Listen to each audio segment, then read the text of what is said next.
Hello everyone, good evening, welcome to Nick education. तो बात चल रही थी हमारी सुपर टेट के सीडीपी सेशन की, जिसमें हम लोगों ने कवर कर लिया था बौद्धकालीन शिक्षा व्यवस्था को, वैदिक कालीन शिक्षा व्यवस्था को और मुस्लिम कालीन शिक्षा व्यवस्था को। तीनों ही हम एजुकेशन सिस्टम को कवर कर चुके थे। अब जो हमारा एजुकेशन सिस्टम चलेगा वो चलेगा आधुनिक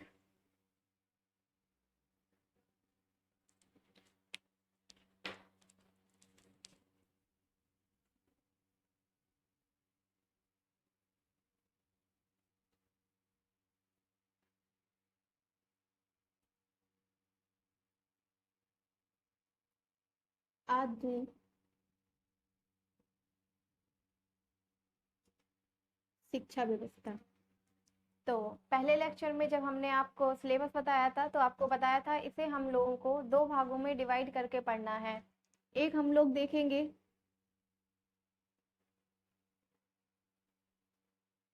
स्वतंत्रता के पूर्व शिक्षा व्यवस्था,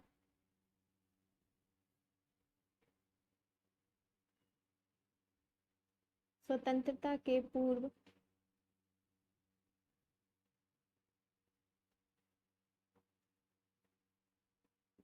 शिक्षा व्यवस्था। दूसरा हम लोगों को देखना था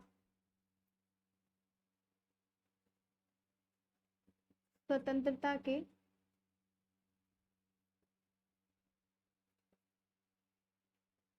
पश्चात शिक्षा व्यवस्था। तो ये हमने आप लोगों को बता दिया था, जिसके अंतर्गत जिसमें हम लोगों को देखना था जो शिक्षा के क्षेत्र में ब्रिटिश काल में जो सबसे पहले आए थे वो हमारे ईसाई मिशनरी आए थे। उन्होंने शिक्षा का शुरुआत की थी या फिर कहीं आगे बढ़ाया था।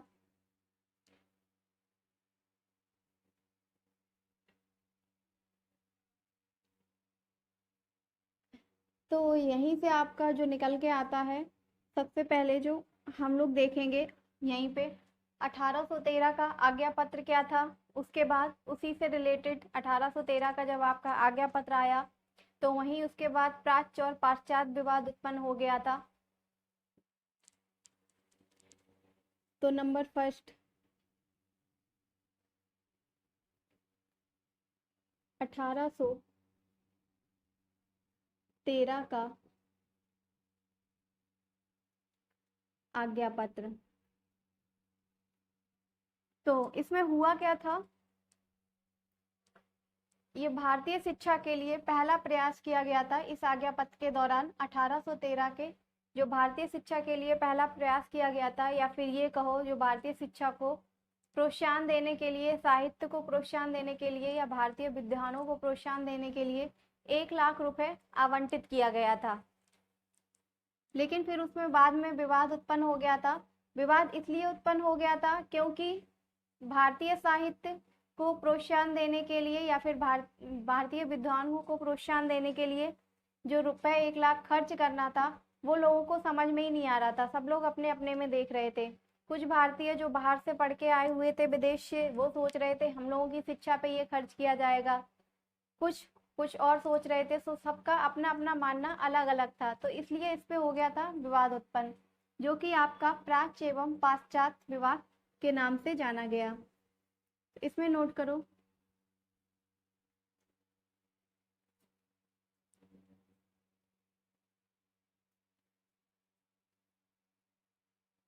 भारतीय शिक्षा का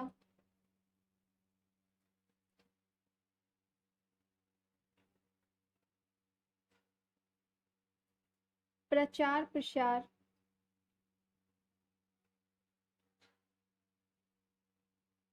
करने के क्षेत्र में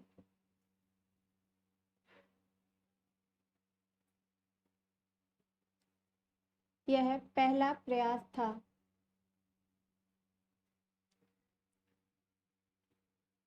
1813 के आज्ञा पत्र से पहले आपका एक और आज्ञा पत्र आया था, वो आया था 1793 में। प्रत्येक 20 साल बाद आता था। इससे 1813 से पहले आया था 1793 में, और 1813 के बाद फिर एक आया था आपका 1833 में। प्रत्येक 20 साल के बाद आता था। किसके लिए? नवीनीकरण के लिए। ब्रिटिश पार्लियामेंट में एक आज्ञा पत्र या विधेयक प्रस्तुत किया जाता था प्रत्येक 20 साल के बाद। जो उसमें होता क्या था, जो आपका आज्ञा पत्र होता था उसमें नवीनीकरण के लिए कुछ नए ढंग से नई चीजें की जाएं उसके लिए। तो भारतीय शिक्षा का प्रचार प्रसार करने के क्षेत्र में यह पहला प्रयास था। इस आज्ञा पत्र में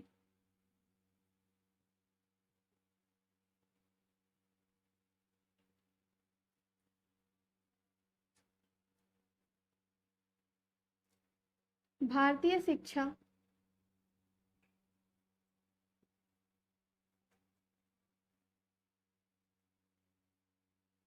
सॉरी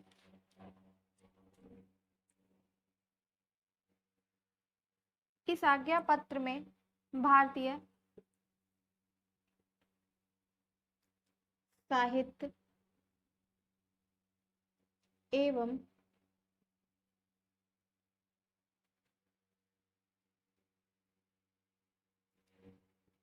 भारतीय विद्वानों को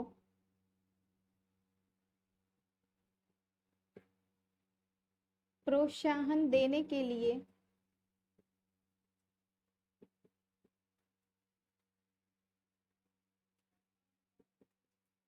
1 लाख रुपए की धनराशि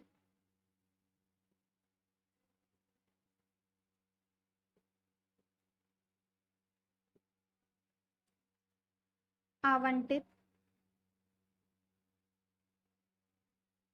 की गई थी। इस आज्ञा पत्र में भारतीय साहित्य एवं भारतीय विद्वानों को प्रोत्साहन देने के लिए 1 लाख रुपए की धनराशि आवंटित की गई थी। लेकिन जिस पर क्या हुआ, विवाद उत्पन्न हो गया था, आपका प्राच्य और पाश्चात्य विवाद। जो प्राच्यवादी थे वो आपके हिंदी भाषा के समर्थक थे और जो आपके पाश्चात्यवादी थे वो आपके अंग्रेजी भाषा के समर्थक थे।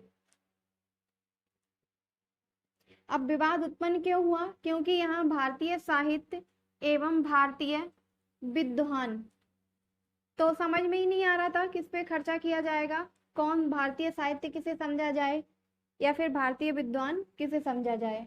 तो ये लोगों को समझ में नहीं आ रहा था, जिस पर क्या हुआ, विवाद उत्पन्न हो गया था।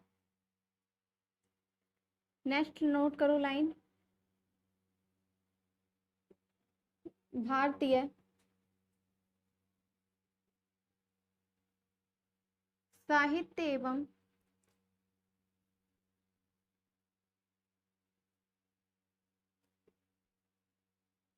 भारतीय विद्वान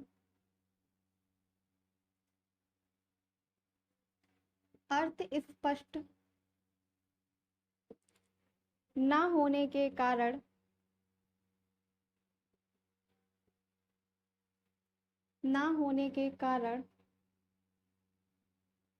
प्राच्य एवं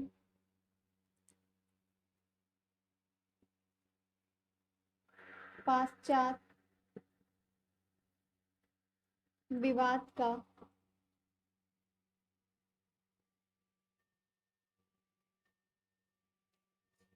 जन्म हुआ। ठीक है, तो क्या बताया, जो प्राच्यवादी थे वो हिंदी भाषा के समर्थक थे और जो आपके पाश्चात्यवादी थे वो अंग्रेजी भाषा के समर्थक थे। कुछ प्राच्यवादी ऐसे थे आपके, जैसे कि जोनाथन डंकन थे, उसके बाद लॉर्ड मिंटो थे, वहीं पे विल्सन थे। ये सारे कैसे थे, आपके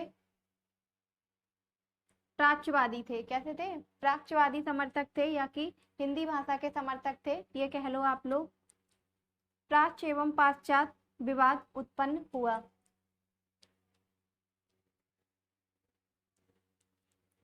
अगर आपसे पूछा जाए ये किस धारा में है, 1813 का जो आज्ञा पत्र है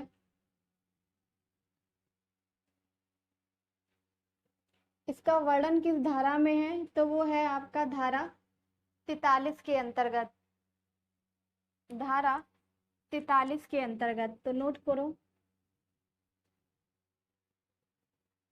इस आज्ञा पत्र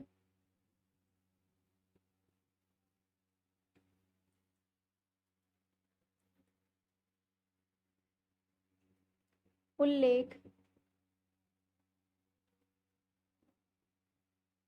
धारा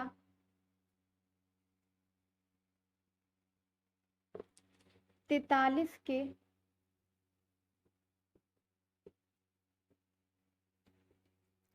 अंतर्गत है। ठीक है, तो बात की जाए किसकी, धारा अगर आपसे पूछी जाए इस आज्ञा पत्र का उल्लेख किस धारा के अंतर्गत है, तो आप क्या बताएंगे, धारा 43 के अंतर्गत। ठीक है, किसका, साहित्य का और फिर भारतीय विद्वानों का। तो ये तो हो गई बात 1813 के आज्ञा पत्र की। इसमें हुआ क्या था, भारतीय शिक्षा के लिए 1 लाख रुपए आवंटित किया गया था भारतीय विद्वानों को और भारतीय प्रोत्साहन देने के लिए भारतीय साहित्य को।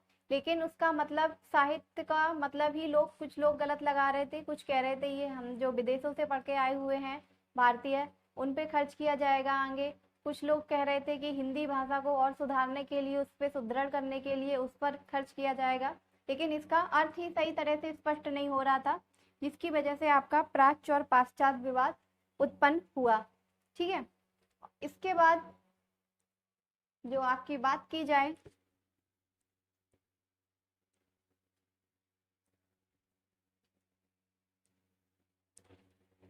अगर आपसे पूछा जाए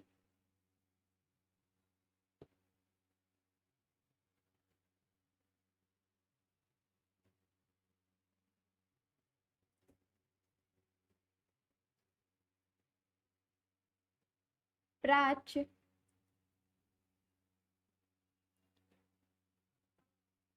और पाश्चात्य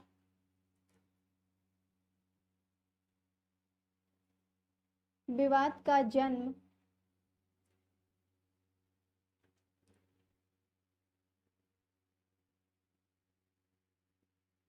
किस आज्ञा पत्र से हुआ,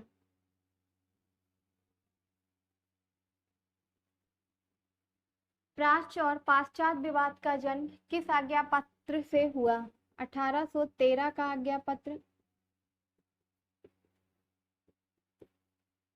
वहीं दूसरा आपका रहेगा 1833 का आज्ञा पत्र, तीसरा ऑप्शन आपको रहेगा 1793 का आज्ञा पत्र, या फिर कह लो 1835 का आज्ञा पत्र।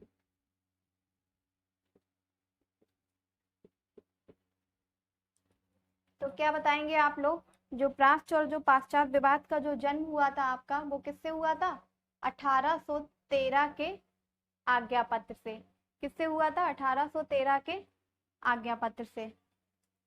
यही अगर आपसे पूछा जाए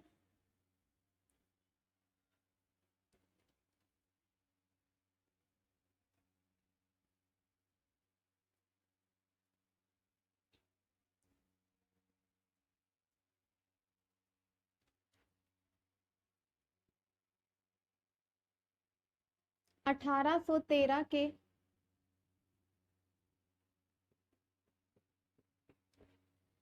आज्ञा पत्र का वर्णन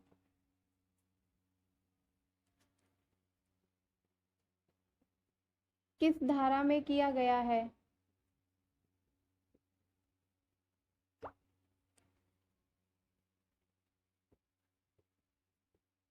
धारा 43, धारा 44, धारा 48, या फिर नन ऑफ दीज।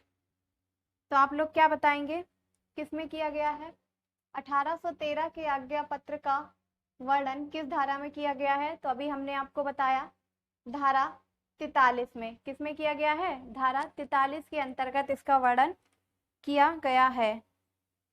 ठीक है, कितनी धनराशि आवंटित की गई थी, तो वो आपकी 1 लाख रुपए की धनराशि आवंटित की गई थी।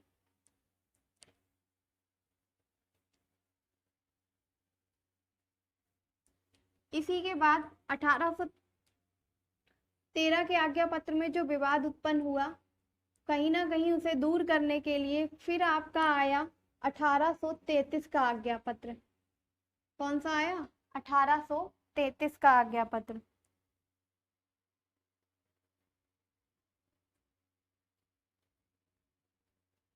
1833 का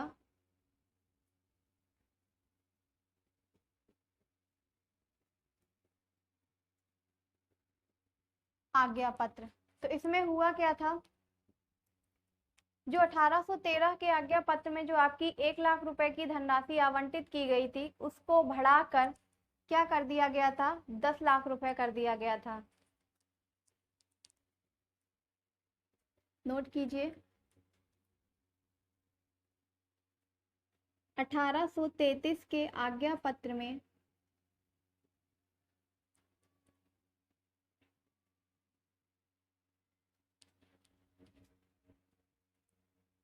1833 के आज्ञा पत्र में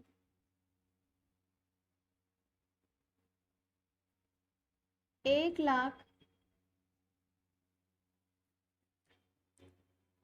रुपए की धनराशि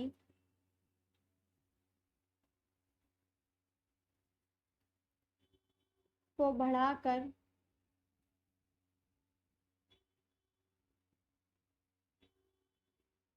10 लाख रुपए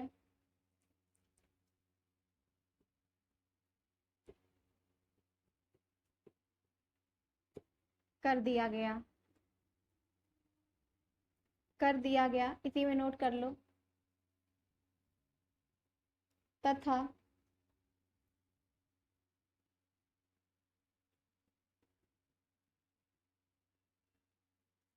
रहने दो, छोड़ो, ठीक है। तो हुआ क्या था, 1833 के आज्ञा पत्र में जो आपका 1813 के आज्ञा पत्र में जो धनराशि उपलब्ध कराई जा रही थी भारतीय विद्वानों या फिर भारतीय साहित्य के प्रोत्साहन देने के लिए, उस राशि को बढ़ा दिया गया, 1 लाख रुपए से कर दिया गया कितना, 10 लाख रुपए।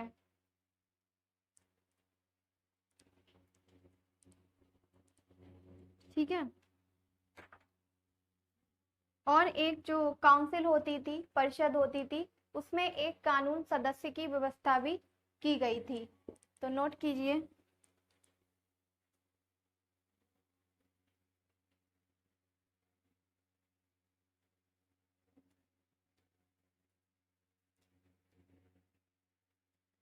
ब्रिटिश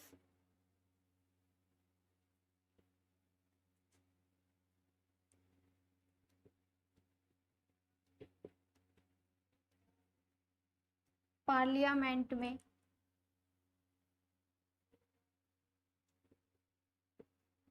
एक कानून सदस्य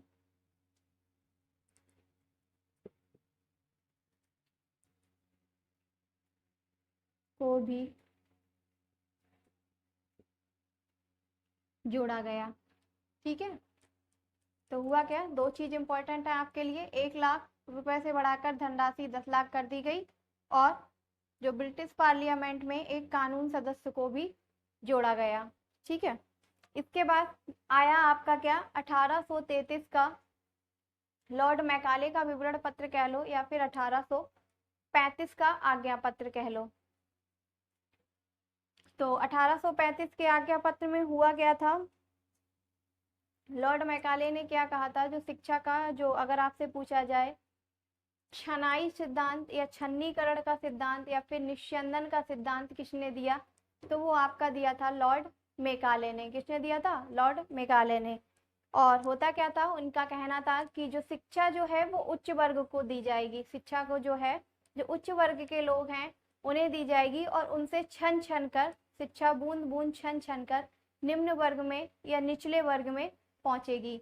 ठीक है। ये था हमारा क्या, लॉर्ड मैकाले के 1835 का आज्ञा पत्र में। अगर आपसे पूछा जाए निस्यंदन का सिद्धांत किसने दिया, तो लॉर्ड मैकाले ने दिया। छन्नीकरण का सिद्धांत किसने दिया आपको, या फिर कह लो अधोगामी सिद्धांत किसने दिया, तो किसने दिया था, लॉर्ड मैकाले ने। इनका मानना था कि जो शिक्षा जो है उच्च वर्ग को उपलब्ध कराई जाए या उच्च वर्ग के लोग ग्रहण करें और उनसे छन छन के किस में पहुंचे, निम्न वर्ग में। तो आज के लिए इतना ही, इसको हम लोग आगे नेक्स्ट लेक्चर में कवर करेंगे।